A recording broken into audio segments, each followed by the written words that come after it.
So good evening, everyone. So it is my pleasure to introduce today's speakers for the Center for Informatics and Computational Science seminar series at the University of Notre Dame. So today's speaker is Professor Rajesh Ranganath from the Courant Institute of Mathematical Sciences at New York University, where he is an assistant professor with a joint appointment in computer science and at the Center for Data Science. And is also part of the computational intelligence, learning, vision, and robotics groups at NYU. Prior to his academic appointment, he completed his PhD at Princeton University under the direction of David Blay, and his undergraduate at Stanford, both in computer science. He also spent time as a research affiliate at MIT's Institute for Medical Engineering and Science.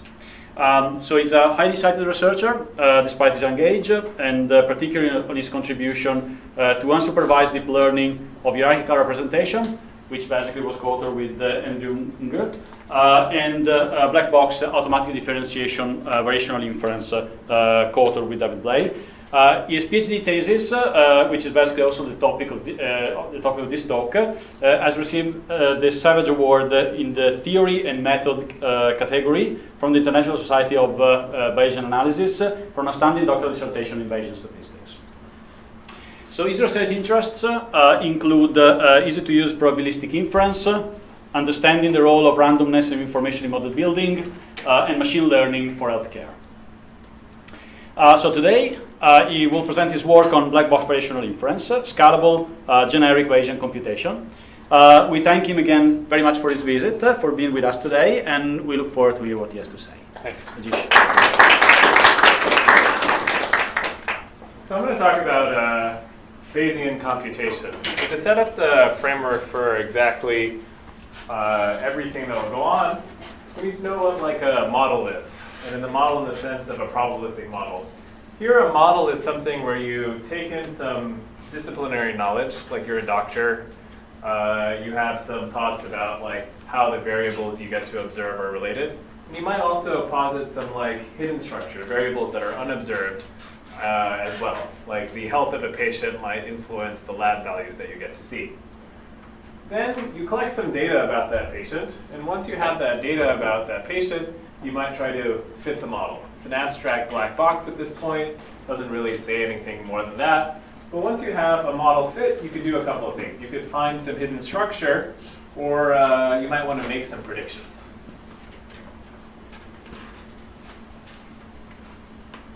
And these kinds of models have been used in lots of applications. One application of it is in neuroscience, where if you measure the blood flow, you'd like to make an inference about the connectivity of different parts of the brain.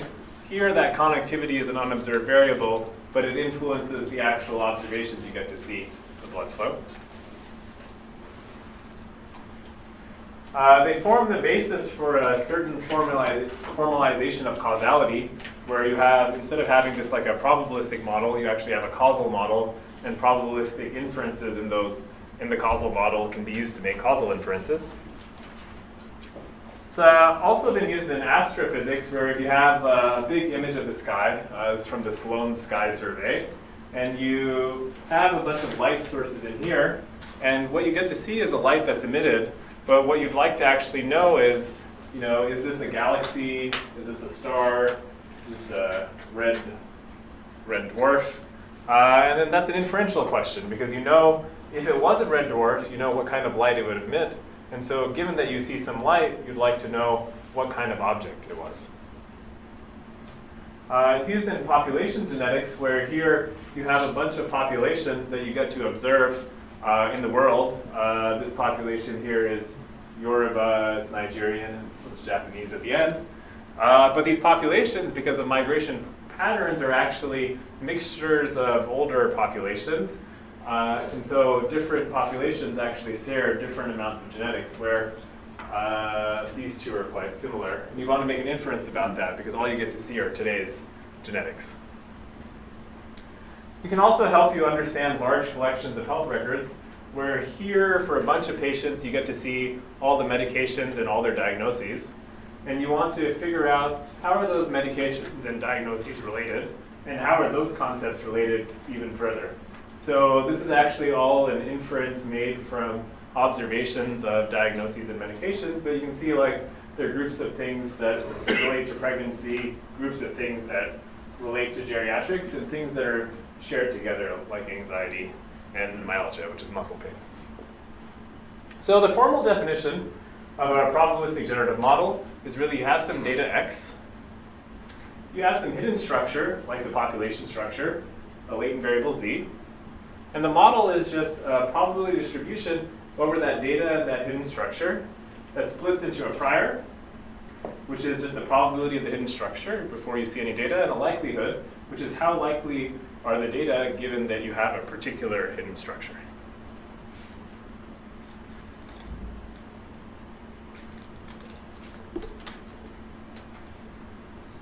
A simple example of a latent variable model is imagine that you get to see these blue dots, but you know that these blue dots either came from this green region or this purple region, and then conditioned on the value of a particular blue dot, you'd like to figure out was it green or was it purple. And you can fit all these models on what I like to call the modeling spectrum, where certain models are really informed by the subject you have.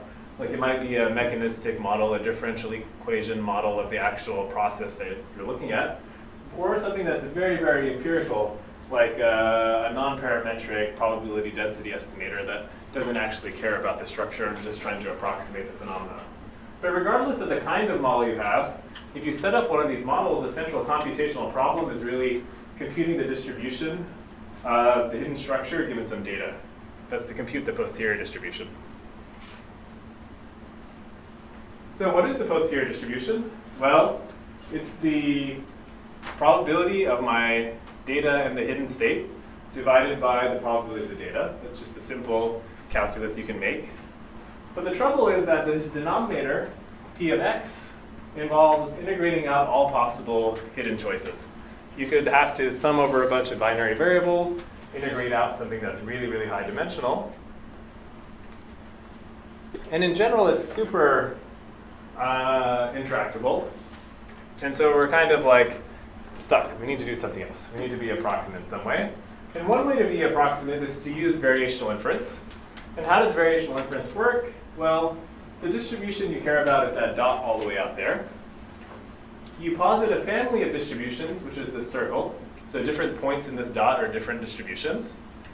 And what you'd like to do is you'd like to pick the distribution parameters lambda so that you find the distribution that's close in KL divergence, in this case, to the posterior distribution.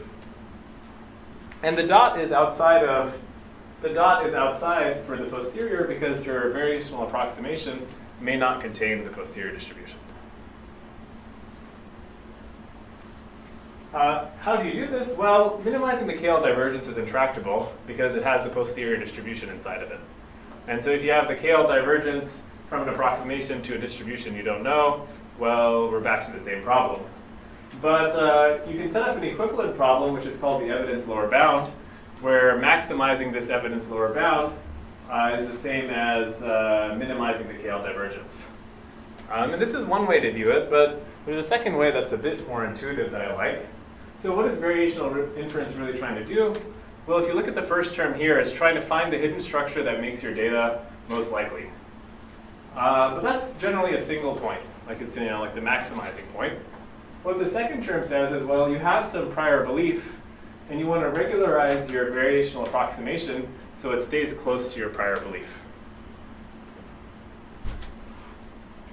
So how do you do variational inference? Well, if you have a model, you pick a variational approximation so that maybe these types of z's match.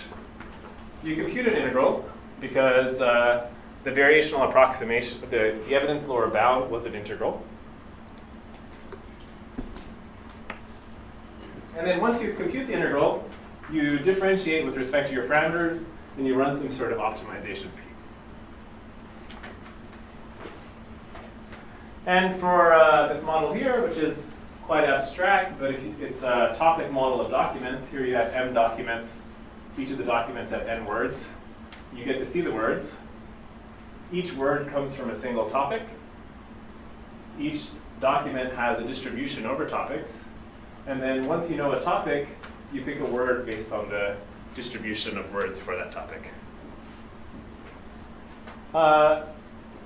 Things actually work out. You can do like lots and lots of pages of algebra. You'll get some equations like here. So then it's like a digamma function. It's easier to probably see up there. Minus the digamma of a sum of things. And things are nice. You're like, you got an algorithm. It worked. But what if we look at something that's arguably a simpler model? What if we were doing logistic regression, where logistic regression is you have some features and you want to predict a 0-1 label, and then you want to be Bayesian about it, where you're placing a prior on the regression coefficients.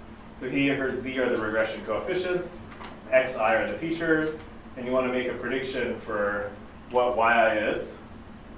And you do that by sampling a Bernoulli, which is a 0-1 coin, with probability given by some weights times the features.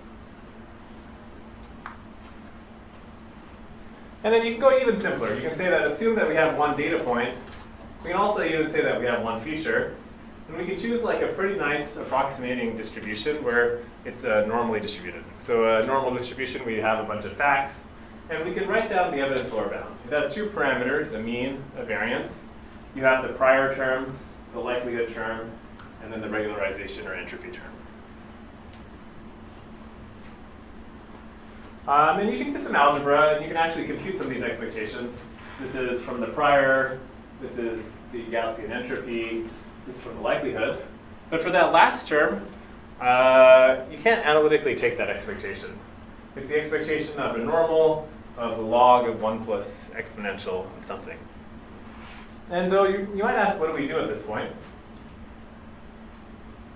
Well, you can't throw it away, because if you throw it away, then the objective function would be very, very different. You could lower bound it, but then if I want to lower bound it, I have to lower bound it in a specific way. This function log of 1 plus x has a specific form. I can develop a lower bound for it. But if I make a small change to my model, I might have to do this bounding again. Instead, what we'd like is we'd like something where we could take in a massive data set, facts about our variational families, any model, have some process that approximates the posterior distribution. And so what's the problem in the classical recipe? So if you open up a machine learning textbook, this is the recipe that you get out of it. The problem was really in this integration step. Like certain integrals are hard to compute, they don't have nice analytic forms, they take quite a bit of work. Instead of integrating up front, you can swap the integration and the differentiation, and you can write the derivative as an expectation with respect to the variational approximation. And then instead of optimizing with gradients, you can optimize with stochastic optimization. Okay. So how do you do this? It's actually relatively straightforward. Well, the evidence lower bound is up at the top there. It's an expectation of log p minus log q. The gradient itself can be written as an expectation of something called the score function times log p minus log q. It just shoves the differentiation inside the integration. And then if you want a noisy gradient, well, this is an expectation. If you can sample from that approximation, you compute a Monte Carlo average, and then you have a gradient which is expectation is the true gradient of the evidence lower bound. What do you need to do this? Well, you need to be able to sample some approximations, pick a step size, compute this Monte Carlo gradient estimate, and then follow it according to your step size. And so what are the properties that we need? We need to be able to evaluate the log probability of my approximation, the score function of the approximation. But you can imagine building a big library of these approximations where these facts are in there so you don't have to rederive it each time. You need to be able to sample from your variational approximation. And you also need to evaluate the log probability of your model. But that's pretty much close to defining the model, up to if your model was just a simulator. And importantly, there's not any model-specific work. But if you were to do this directly, in theory that it works, but in practice, it would be really, really slow. And the issue is that for stochastic optimization, when the variance of the gradient is high, you need lots of iterations to average out that variance. So it takes many, many steps to converge. So to control the variance, you can develop two approaches that work in a black box manner. One that uses the model structure to marginalize out variables that are independent. And then another one that sets up expectation zero functions to compute new functions that have the same expectation, but the Monte Carlo variance is smaller. For variational inference, the score function of the approximating distribution always has expectation zero. And if you see in reinforce for reinforcement learning, then people will talk about using a baseline, and this is very closely related to using a baseline. But when you take this algorithm with variance reduction, you can fit pretty large collections of data. They've been done in neuroscience, health records, also some author text data sets as well. But one question we can ask ourselves is that this is like a new style of computation. It means that like new things can be computed with less effort. So if we look at what happened in machine learning, when we had the give sampler, we got a whole class of conditionally conjugate models. So they're models that have nice sampling properties. When we got variational inference in the 90s, we got deep binary latent variable models. MCMC for Dirichlet processes give us this Bayesian, bunch of Bayesian non-paired metrics. But if you think about black box variational inference, what does it really enable? Well, it and its related algorithms really give you a form of Bayesian deep learning. And what is Bayesian deep learning? Should be maybe a little bit ill-defined. Well, you say that deep learning is about layered representations of data, and Bayesian computation is really about estimating parameters of things through probabilistic inference. So if you have unknowns, which are the parameters of your deep network, that would be a probability calculation. And so what Bayesian deep learning is just posterior inference for layered representations of data. And it goes back a long time to David Mackay. And if you heard of the concept deep generative models, they go hand in hand with this. As an example of a model, you could pick on a multi-layered representation of data. Here you have n data points, L layers again. You get to see some data at the bottom, and that data are generated by sequences of latent variables that depend on some parameters that are shared across data. And we need to pick some form for those distributions. So you can say that they're exponential families. You can build this thing that's called the deep exponential family. But why would we do that? Well, first is look at what the exponential family form is, specifically the distribution of a single unit given the previous layer and some weights shared across data is an exponential family where the parameters of that exponential family are a function of the previous layer and the weights across data. So what are exponential family distributions? Well, all of our friends are really exponential families. So binary values, Poisson values, or counts. You can do non-negative and sort of soft and sparse with gammas. You can do real values with Gaussians. But most distributions that we think of off the top of our head are probably exponential families. But maybe that's another motivation is like many of the existing models that you see in the literature have the structure of like layered exponential families, whether it's a mixture model, a factorial mixture model, which uses Bernoulli indicators instead of a single mixture component, matrix factorization algorithms, topic models, and then deep latent Gaussian models, which are variational autoencoders. But one question you might ask yourself is that if we're talking about deep learning, do you ever need a gamma distribution? And one reason you might ask that question is because we know that if we have a uniform value draw, we can map through the inverse CDF of a gamma and get something that's gamma distributed. So if we parameterize transformations of uniform distributions, you might say that, hey, we never ever need a gamma distribution. Everything is a transform of a uniform. Everything is a transform of a normal. And so we can actually try to do this. We can implement this in practice. So here we have a one-dimensional input, which is a uniform draw. And we're trying to learn the function that will map that one-dimensional uniform draw to the one-dimensional gamma distribution. And this uses a 10-layer neural network. And so the truth is in light blue here. And we can see that for like neural networks that have width 10 or 50, here the accuracy is quite bad for the tail. But if you go to 100 or 500, it starts getting closer. But then you can ask yourself, how many parameters did we just use here?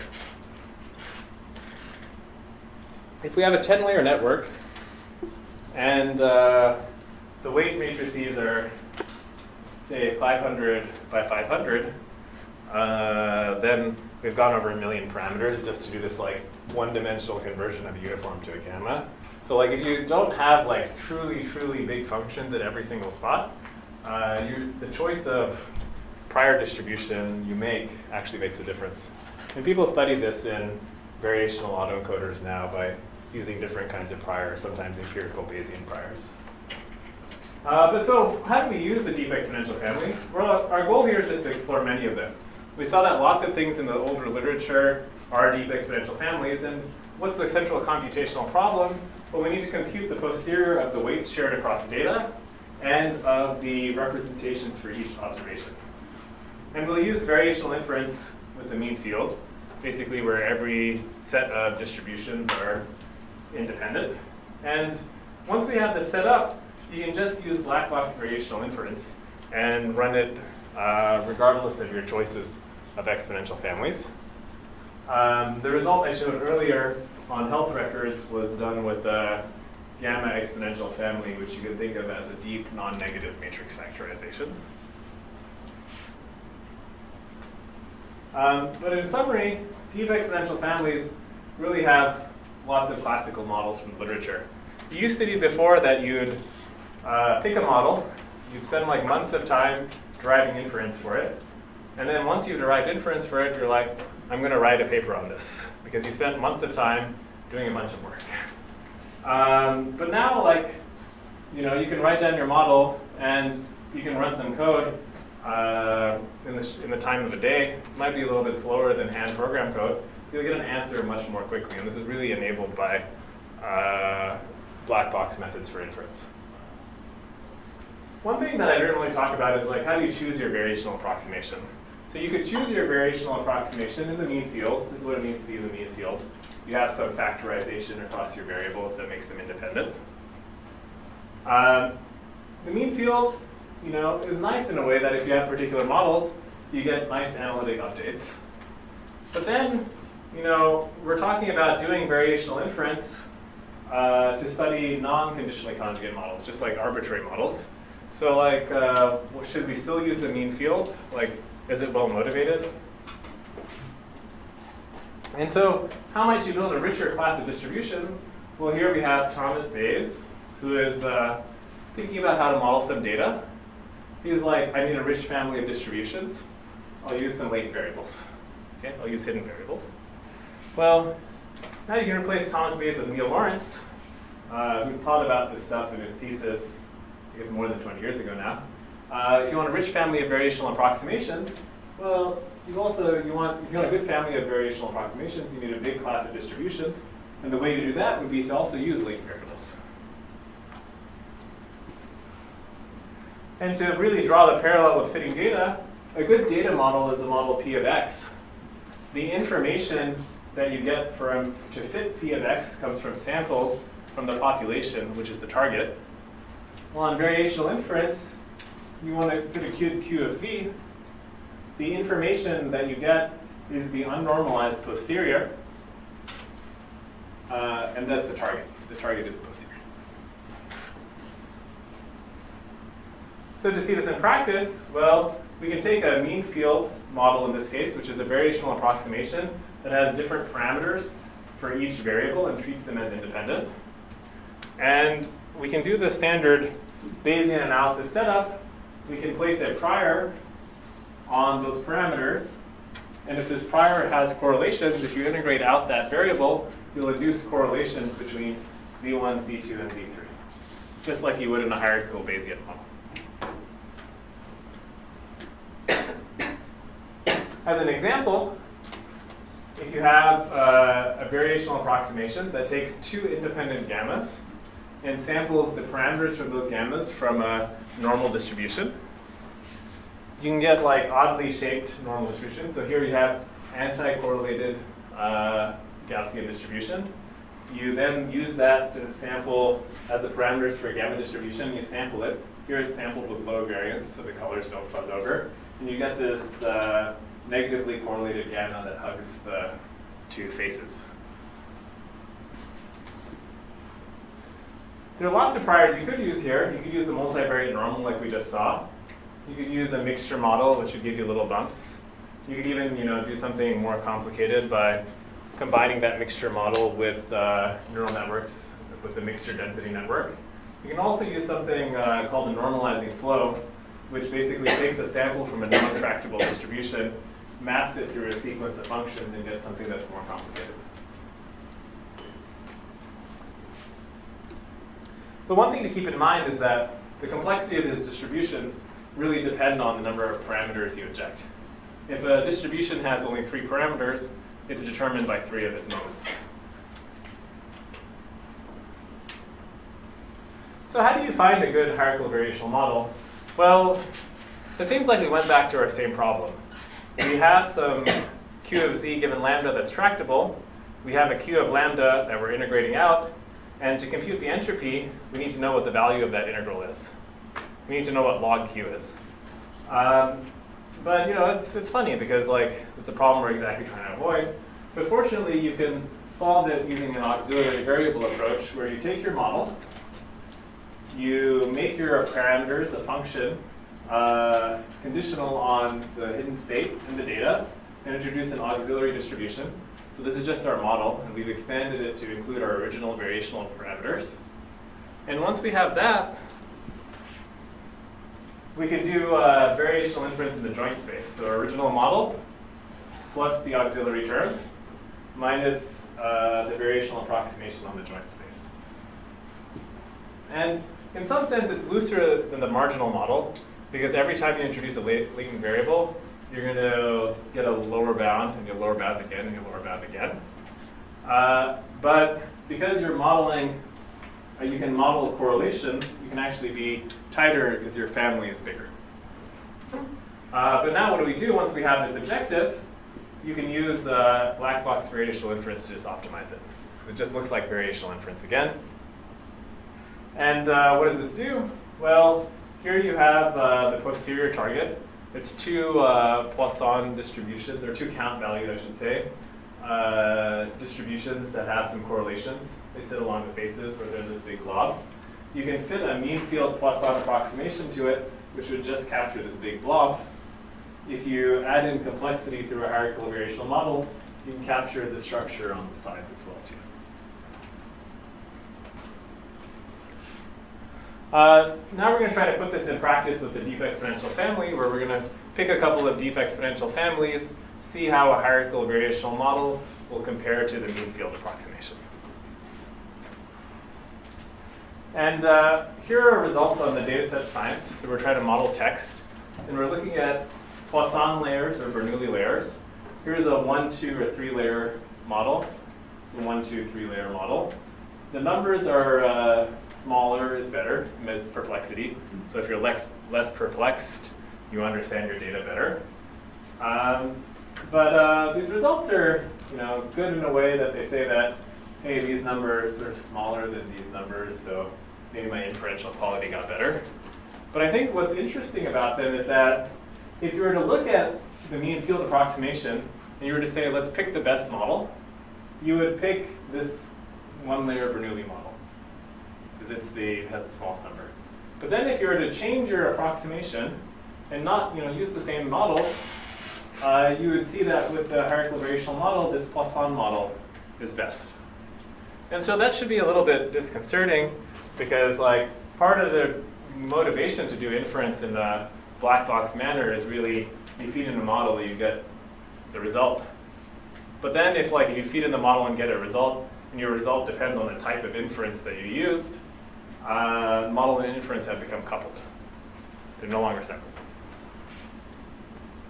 And you can do crazy things with hierarchical variational models. You can build variational approximations with Gaussian processes. The way they work is basically you feed in a random input. This random input goes into a Gaussian process that exists for each dimension of the latent structure. The parameters of this Gaussian process are like fake data points that sort of pull the Gaussian process map, so it makes a better and better variational approximation. And then you sample latent variables associated with that. And if you were to compare it to a bunch of models, sequential models, two-layer VAEs, convolutional ones, it kind of just does the best in each of the classes that you're looking for. But we've been playing around with these same ideas for physical systems. So like variational inference originally came from physics, where people were trying to compute partition functions of Ising models and other descriptions of physical systems. They're like, this is really hard, and developed a technique, variational inference, that was ported to machine learning in the early 90s.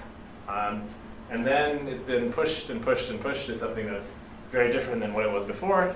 Now people in physics are looking back, and they're asking the question, do these approximations help us compute things in the original models that we cared about? So what this is a comparison between hierarchical variational models at different sizes. So it's the smallest size, medium size, largest size at the top. Different Sherrington-Kirkpatrick models, which are models where they're like simple physical system models, but they have long-range dependencies, which make them super hard to sample from. And what we looked at is we looked at something that was in physical review letters, trying to use variational inference on these problems, to just like modern forms of variational inference. And if you take a look at the modern forms, they can actually do something. They do relatively well. Sorry, this is the modern forms, the orange lines. But if you just take it in the naive approach and try to build like an autoregressive approximation, they're still super slow. Like the orange line doesn't exist here for the largest size because you just can't even complete one iteration. But if you use some structure like you get from a hierarchical variational model, you can actually fit system sizes that are much, much larger. But one question here is like, how close is it to the ground truth? And which is a general question you have when you're doing variational inference. The last question you might ask is like, why do we choose the KL divergence? Well, I just said at the beginning that the KL divergence is what we're doing, but it appears naturally in lots of places. Like maximum likelihood is just minimizing the KL divergence between the population distribution and the model. It also appears in posterior concentration. How quickly does a Bayesian estimate concentrate to its true value? Also, it appears in packed Bayesian bounds for like generalization of neural networks. But like for variational inference, it's partly chosen for the nice updates its yields. If you combine that with the mean field and conditional conjugacy, you get something that you can run analytically. So you can imagine doing something like much, much broader, where you have some posterior distribution, you know it up to a normalization constant.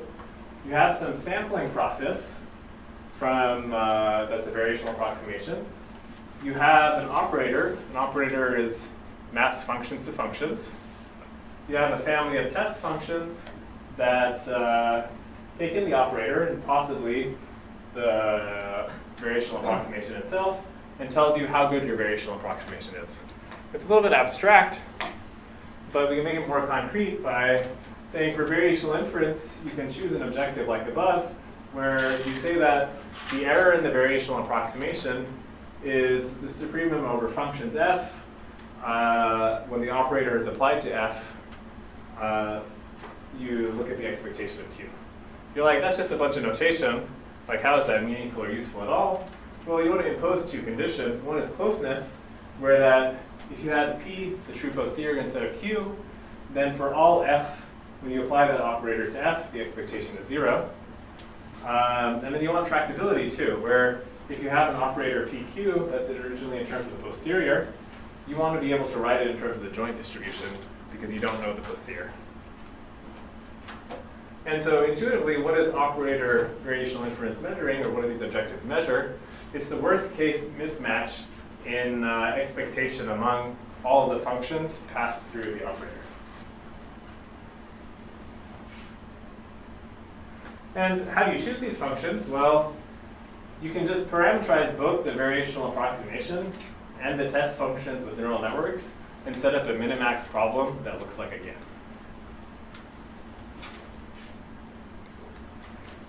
What's cool about this, and I think some people in the audience are familiar with this, is that you can actually set up operators that only depend on the posterior distribution itself, which means that you can use variational approximations where you only know samples. An example of these operators would be like the Stein operator from the Langevin-Stein diffusion, where that only depends on the unnormalized posterior.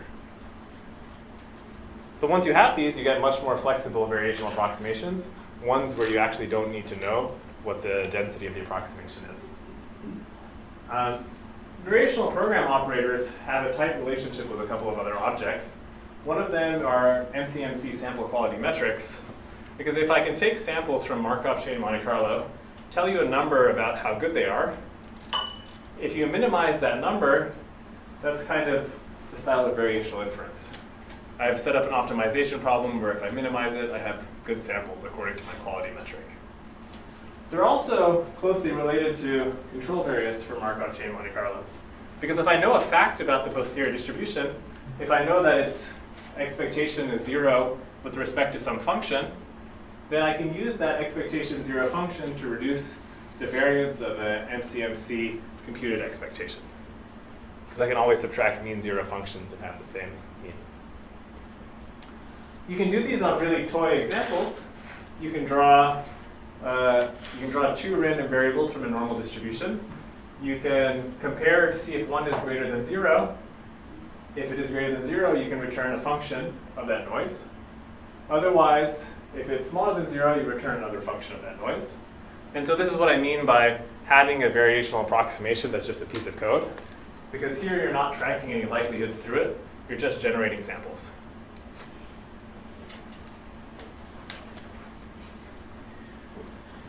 And you can use this to fit a one-dimensional mixture of Gaussians, probably the simplest example you think of, where if you fit the mean field approximation, so just a single Gaussian, with the Stein operator, you get a single peak here.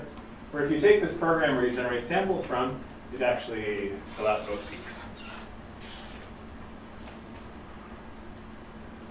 You can also use this to fit a model of binary images. So binarized MNISTs are a popular machine learning data set, where instead of this being like a deep model like you normally see, it would be just a single layer model where it's like matrix factorization, where you take a Zn for each data point, multiply it by some weights, get probabilities for each of the pixels, sample the pixels. And we can ask ourselves, if we were doing a mean field Gaussian approximation with the KL divergence, what would be the data log likelihood? Well, here it's minus 59.3.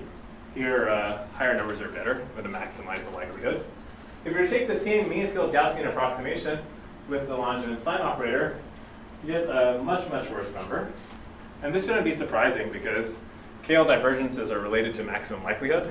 And when I'm doing variational inference with the KL divergence, I'm explicitly maximizing a lower bound of the data log likelihood. But if we untie our hands, part of choosing a mean field Gaussian was we want to be able to evaluate the log probability of the approximation. And we untie our hands and we go to an approximation where we can just sample from, where we take some Gaussian noise, pass it through a neural network, hope those samples are good. You can actually get complete data log likelihoods that are better than something that directly targets likelihood and optimization. So why do we care about different divergences? Is it an exercise in math? But it actually has a real effect on depending on the problem you're solving. But it starts with that all models are really wrong. And so if all models are wrong, your variational approximations are also wrong. But what the distance really does is it really defines a preference over errors. Because you're going to make errors because your models are wrong. And when you choose a distance, it tells you what kind of errors are worse than others. So if you look at the KL divergence from Q to P, this really prefers Q to be smaller than P. And so when should you use that distance? Well, imagine you're doing reinforcement learning. And if you're doing reinforcement learning and an agent is trying to learn, you actually kind of want to be able to explore. And so you want approximations that are over-dispersed. So if Q is like the policy you're learning relative to P, the policy you're targeting, this would be the wrong direction because you'd be under-dispersed. You wouldn't explore. However, if you want to do sample generation, you want to get like images that look realistic, you should use this form of the KL divergence, because when you're over-dispersed, you'll be outside the data regime and you'll get samples that look blurry or look funny. And so it really does depend on the task at hand. So in summary, what do we see? Well, we saw like variational inference for a particular class of models. Models where we can evaluate the log probability of z and x. If you make more assumptions, you can get more efficient algorithms. So for example, if my model is differentiable with respect to its leading variables, you can use another style of gradients called reparameterization gradients or the pathwise gradients that have lower variance and smoother problems. Or you can use like a Gibbs sampler or the conditionally conjugate update if your models are conditionally conjugate. But you can go the other way as well too. I didn't talk about this, but you can do variational inference in general where all you had access to are samples from the joint distribution P of z comma x. But one thing we saw is that black box variational inference makes inference simpler to implement. Like you don't have to manually compute expectations, you don't have to approximate bounds for a model. And because of that, you get new models, like deep exponential families. You also get better approximations, so you can make this set of variational approximations bigger.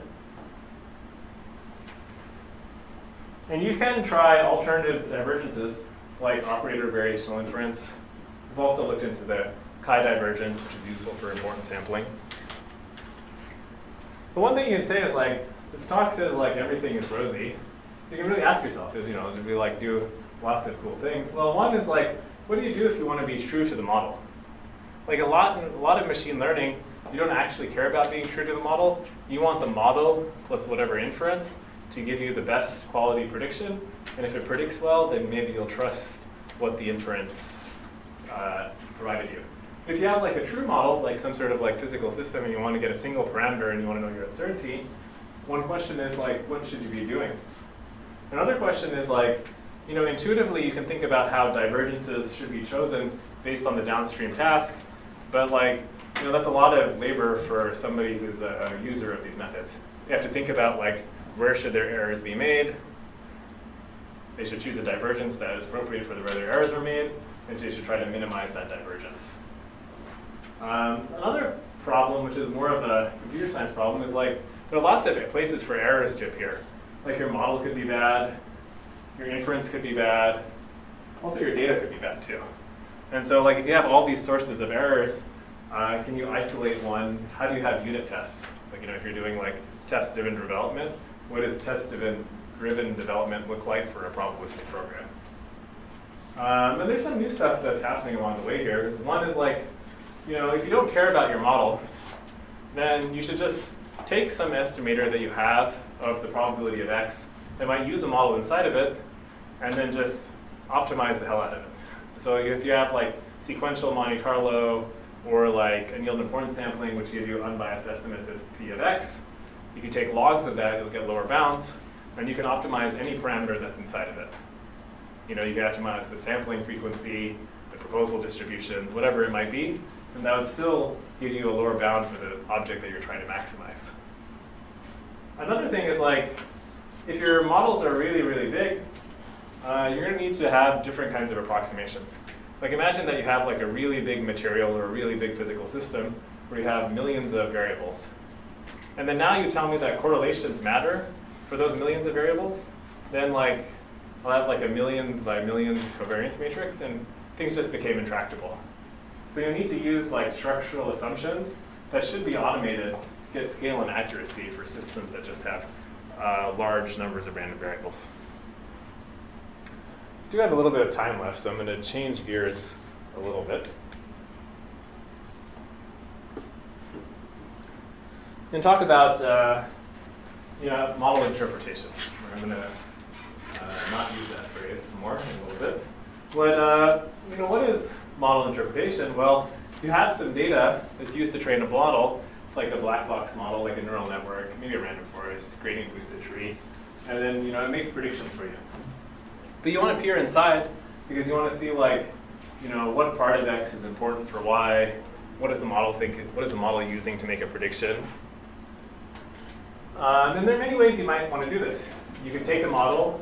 If it's linear, you can inspect its weights. You can be like, if I normalize all my features, I do linear regression or logistic regression. If I look at the weights, sort the weights will tell me something about how important each feature is. You can also try to use that property and fit locally simpler models.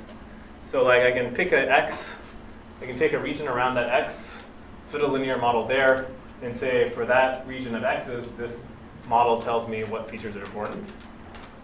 You can also do something like a sensitivity analysis. You can perturb your input a little bit and see how that changes your output. But one thing to keep in mind is that are you actually trying to interpret your model? Because if you train your model and take your random weights and try to interpret it, you'll get an interpretation out of it, but is it meaningful? And really the model is only meaningful in the context of the data samples that we're trained with. So when you have a question about model interpretation, a lot of times it's not a question about the model itself, rather it's a question about the data distribution, and the model is a tool to just answer that. To see that a little bit more specifically, one type of thing that will tell me if a feature is important or not would be, is a feature independent of my response given the rest of the features? You might say that if a feature adds no extra information to my response, given that I've seen everything else, it's not particularly important. But you can phrase this as a hypothesis test. Statistics lets you write an independence test. It also lets you write a conditional independence test. But you need a test statistic. And a test statistic, in some sense, can look like a model, because if I choose something like covariance as my test statistic, then if something like the third moment or the fourth moment is really the important part of the prediction, then you may not pick that up with covariance. And so it really measures only if second order information is present, and it's a little bit model specific, but it's closer to what we're looking for. Instead, we can use general information measures to try to assess the importance of a particular input.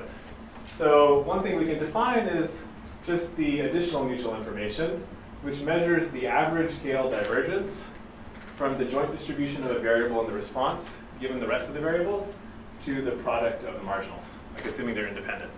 And we know that the scale divergence is bigger than 0, and so this scale divergence is 0 if the two variables are actually independent given x minus j. And we average a non-negative function, so this will also be non-negative in the same way. Why is it useful? Well, you kind of abstracted the notion of test statistic away into models to build for each of these terms. And now the model is just a tool to answer the question that you're after, where you can build the most powerful model that you can imagine, the one that predicts best on held out data, and use that to test for dependence, rather than measuring something like covariance. And what's nice about this is that this reduces to actually doing just a couple of regressions. If you want to see that in practice, there's a lot of notation here. But the couple of things to take away is that you want to check and see if a particular feature j is independent of the response given the rest of the features. You start by fitting a regression for that feature given the rest of the features. So now you can sample from your null distribution. Because if you sample an xj given x minus j, it will be independent of all other variables if you observe x minus j. Then you fit a regression like you normally would from x to y. And then what you do is you take a bunch of fake data sets that are sampled from the null distribution. then you create a new data set with that, and you do a regression with that new data set, and you look at what your log probability is on that new data set. And if a feature is unimportant, then these random fluctuations that are from the null shouldn't change your log probability too much. It will be uniformly distributed. But if a feature was important, these log probabilities would be worse. And so by fitting a couple of regressions, one for the null, one for the original data, and one to sample fake variables, you can actually come up with a test that will measure variable importance in terms of the additional information they provide. And so, does this do anything for us? So we can look at a really simple case for a true population distribution where the sample is 1, depending on x, is a model of these uses these two particular functions. So if x1 is greater than 0, you'll use the features 2 through 6.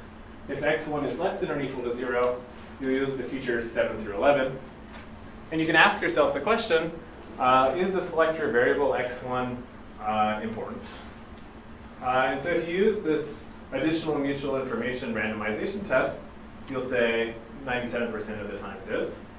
But if you go down to something like correlation, which is kind of like a model, or you try to fit linear models, so LINE is a very popular linear model interpretation, so it fits linear models to neural networks and uses that as an interpretation, or Shapley value estimation, which is a generalization of that, you don't actually find it. And that's because in this peculiar example, there is just no linearity around x1. Because only at 0 would you see that small perturbations would make a change. But if you sample x1 from a Gaussian, then the chance that you're actually at 0 is 0. And you can do it at particular instances as well too, where if you want to know ambulance versus police van classification, and you ask yourself what part of the image is important, you can see that these models pick out a lot of the text. Ambulance there, or police here. And I'll take any questions now.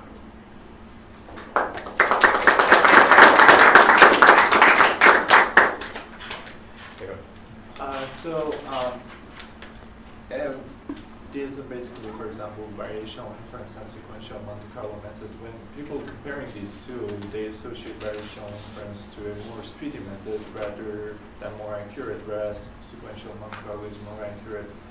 Since this is basically using Monte Carlo methods in its core, I was wondering if basically how does this compare with those two in terms of speed and accuracy?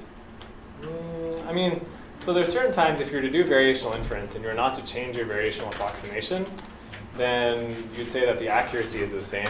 The speed of compute is slower. Same with the variational. Yeah, the speed of compute is slower, but the speed of implementation is much faster. If you move to something like a richer approximation like the hierarchical variational models, then the speed of compute is still slower, but you'll get more accuracy out of it. You can do things that really combine Monte Carlo and variational inference together, and do you could build a variational sequential Monte Carlo, where if your log probability estimator from sequential Monte Carlo is good, then variational inference doesn't need to do much work. But if the log probability is bad because your proposals need to be tuned, then variational inference can help you tune those proposals to improve the quality of your sequential Monte Carlo estimate. I have a quick question. Because of the generality of the topic, I imagine that basically, I was wondering if you can say something about software tools or tools that can be used to run arbitrary models on. Sure, yeah. I think I don't want to, I'm sure I'm going to forget some, so I want to preface that with that. But to do hierarchical regression, STAN is a system that's built from statistics at Columbia that's very, very popular. People in the social sciences use that extremely heavily. The other two tools that are pretty general that are implementing a lot of this are Pyro and then TensorFlow probability. TensorFlow probability actually implements one of the models I talked about, this sparse gamma deep exponential family. And it's actually truly helpful. Their implementation of it runs in minutes, while my implementation of it, I won't say how long it runs. Yeah. have a quick question regarding the last part of the talk. Sure. So have you heard about the knockoff or knockout? Knockoffs, yeah. Yeah, so it's... Yeah, so knockoffs are, so there's a trade-off between knockoffs. So when you construct a knockoff, what you'd like to be able to do is you'd like to be able to build a set of fake variables that you could swap in, and then you'd have equality distribution. And we're working on that approach as well. The trouble with knockoffs is really that constructing that joint distribution is much, much, much harder than constructing a univariate distribution. So like if you wanted to build a knockoff, like in just the most general way, you'd want to take in your input x, have a full sampling distribution for the rest of the fake variables. Yeah. And so it's like a d-dimensional distribution, which is harder given the tools that we have than just regression. Like for example, we were playing around with various more complicated knockoffs, like using machine learning to fit knockoffs, and we find that even on data sets that have like 50 dimensions that we struggle. Like the false discovery rate we set to control is smaller than the empirical average false discovery probability. I see. Yeah, that's a great question. I have a question. For example, if we have a large latent state space model, a very high dimensional state space model, and I'm trying to feed variational inference, I'm trying to do variational inference on it, and I want a good estimate on the uncertainty. And I know that there are certain issues with underestimation of the variances of the uncertainty using variational inference. So what can be done to, in those circumstances? I just wanted to have a thought. I mean, there are lots of thoughts. I don't know if I have a great answer off the top of my head, but like one thing you could do is you could fit an over-dispersed approximation. Like if you want a good estimate of your uncertainty, and your uncertainty means to be more uncertain than the actual posterior, you could try to use a divergence that does that. So something like the chi divergence, if you were to minimize that, you get something that's over-dispersed. It's much harder to optimize. Like my answer would probably be, if you know that you have like a state space model, switch to something like what I was mentioning before, like variational sequential Monte Carlo, that combines the power of both the approaches. Yeah, where it's a little bit faster because you're learning your proposals, but it's still accurate if you take enough samples. Any questions? Okay, so let's thank the speaker.